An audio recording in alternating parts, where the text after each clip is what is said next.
a regular podcast listener from the fine city of London, writes in with this question. Hello, Pastor John. My name is Laura. I would love to know what it actually means when Paul says, quote, "For me to live is Christ," in Philippians 1:21. I can't seem to pinpoint a solid definition without just giving examples of what that kind of life would look like. How would you explain this? What does it mean to live is Christ? Well, there aren't many things I love to think about more than the context of Philippians 1. And you're going to see why before we're done. I'm a Christian hedonist through and through, and it doesn't get any better than these verses and the parallels in chapter 3. So I think, in answer to Laura's question, there are two ways to define "for me to live is Christ." First, from the immediate context of verses 20 to 26 of chapter 1 in Philippians, and secondly, from chapter 3. And you'll see why both of those are so relevant. So let's walk through it, and she'll see right away how this works. It is my eager expectation and hope, this is verse 20. It is my eager expectation and hope that I will not be ashamed, but that with full courage, now as always, Christ will be magnified. Now, there's his central passion in life, that Christ will be magnified, shown to be magnificent in my body, whether by life or by death. For, and here come these two phrases, for me to live is Christ, that's the one she's asking about, and the other one is, and to die is gain. So, to live is Christ and to die is gain are two ways of Paul's magnifying Christ with his body.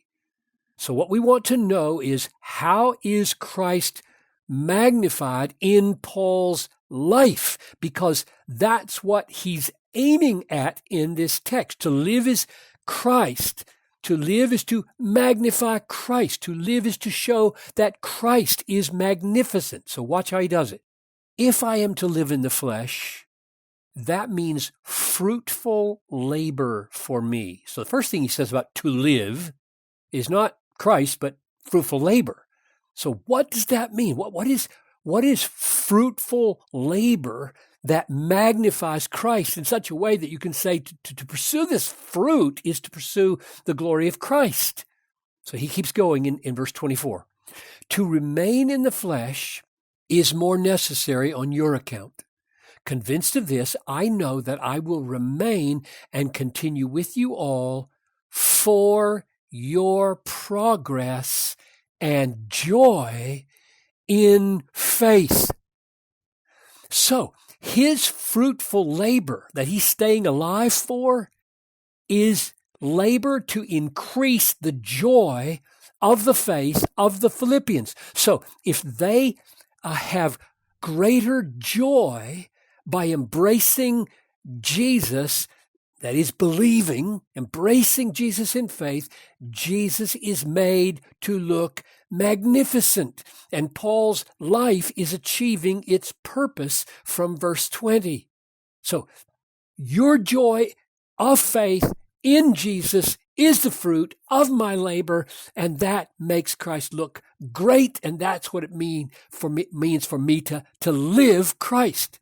Now he keeps going, verse 26, so that in me you may have ample cause to glory or boast in Christ Jesus because of my coming to you again. So by his coming to them, that is coming to increase their joy of faith, coming to bear fruit in his labor, by his coming to them and ministering to them and increasing their joy of faith, they are increasing in their glorying or boasting in Christ Jesus. So the upshot of Paul's life is that other people are making much of Jesus by being joyful in Jesus and boasting in Jesus. This is what it means for Paul to live is Christ.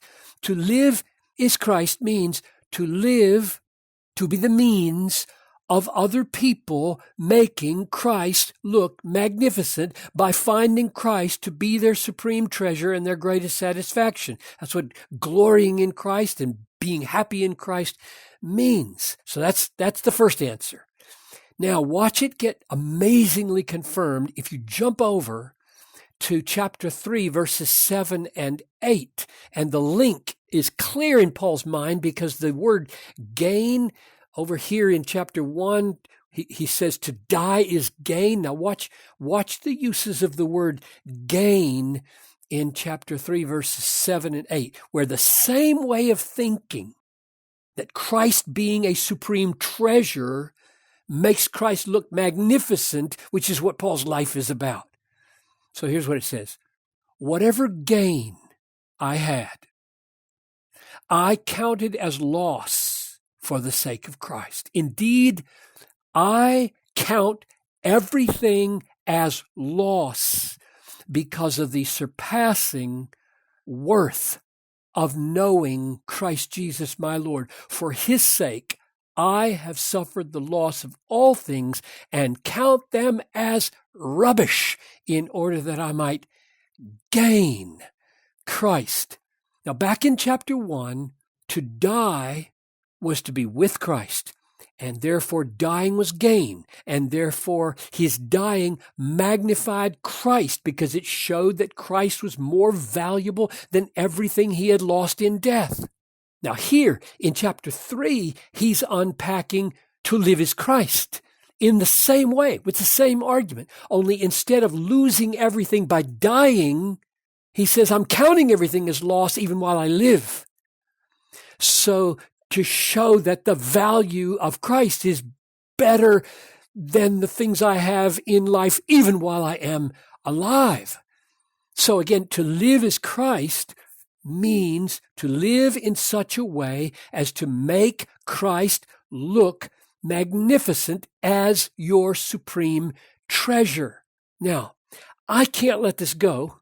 Circle back to the beginning where I was all excited about Christian hedonism. I can't let this go without making explicit that these contexts in Philippians 1, Philippians 3 are two of the most important foundations for what I call Christian hedonism and what I've devoted my whole life trying to understand, trying to preach, which I usually sum up by saying, God is most glorified in us when we are most satisfied in him. But here's the way I would say it by putting together both to die is gain and to live is Christ in verse 20 of chapter 1. Here's the way I'd say it. Christ is most magnified in us when we are more satisfied in him than what we lose in death and what we have in life. In both cases, the goal of Paul's life is attained, that Christ is magnified in his body, whether by life or by death.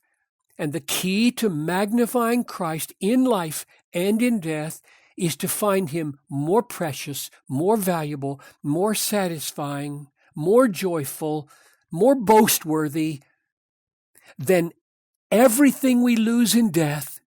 To die is gain, and everything we have in life, to live is Christ. That is glorious. Thank you, Pastor John. I love that. Christ is most magnified in us when we are more satisfied in him than in what we lose in death or what we have gained in life. Oh, that's so good. Thank you, Pastor John. And thank you for listening and making the podcast part of your week. And you can subscribe to our audio feeds and search our past episodes in our archive. Even reach us by email with a question of your own, even questions like this one on how Scripture and biblical priorities connect with our daily lives. You can do all of that through our online home at desiringgod.org/Ask Pastor John. Well, the anticipation for Christmas is growing. Christmas music is on the radio, and pumpkin spice lattes are in the air, and colorful lights are brightening the night. And as we approach Christmas this year, we embark on a 6-part series on the podcast related to Advent. And we're going to answer some of your very hard questions about the conception and birth and childhood of Jesus. It's going to be good. These are some really excellent questions that you've sent in. We've lined them up, and the series begins on Friday. I'm your host, Tony Reinke. We'll see you then.